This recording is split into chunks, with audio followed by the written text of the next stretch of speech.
Ang gagawin natin today ay ang famous side dish ng Pinoy, ATCHARA. Pwedeng pang araw-araw na kapartner sa ulam mo at pwede ring pang negosyo. Best friend ito kung ang handa mo ay chorizo or longganisa, lechon kawali,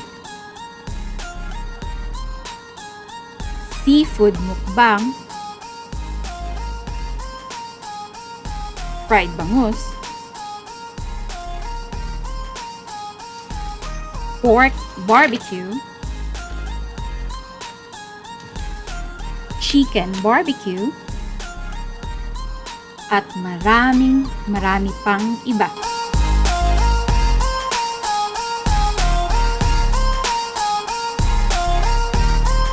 Sana mapanood niyo po hanggang dulo dahil pag-uusapan natin kung paano posibleng pagkakakitaan ito. Panoorin niyo po ang simpleng paggawa nito.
Ito na nga ang ating atsara.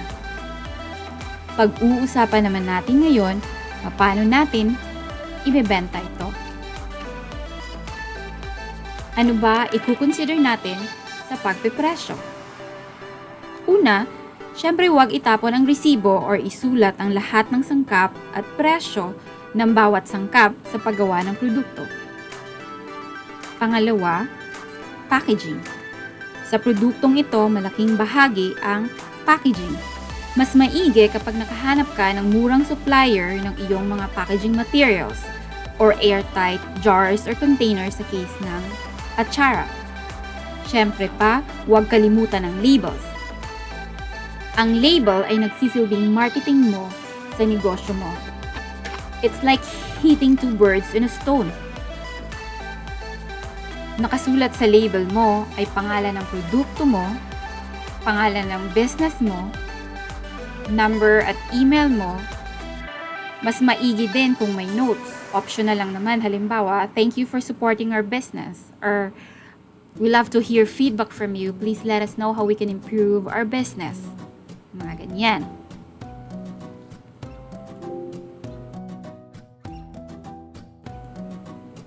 Pangatlo sa costing consideration is babayaran mo ang sarili mo or labor.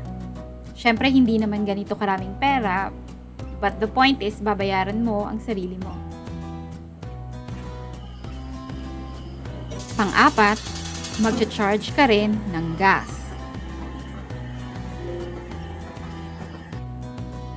Pang-lima, kung may mga gastos na hindi ko man naisulat dito at sa palagay mo ay malaking bahagi ng operasyon ng negosyo mo, syempre, isusulat mo din.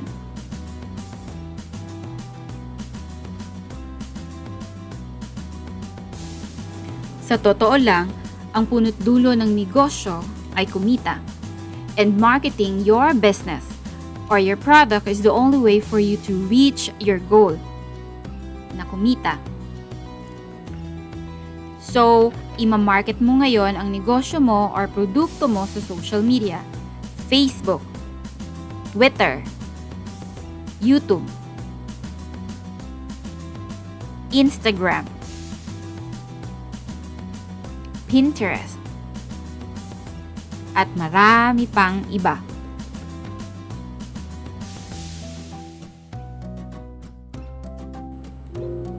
Hanggang sa susunod natin na negosyo recipe ideas. Sana abangan niyo po at sana may natutunan kayo sa episode na ito. Maraming salamat po.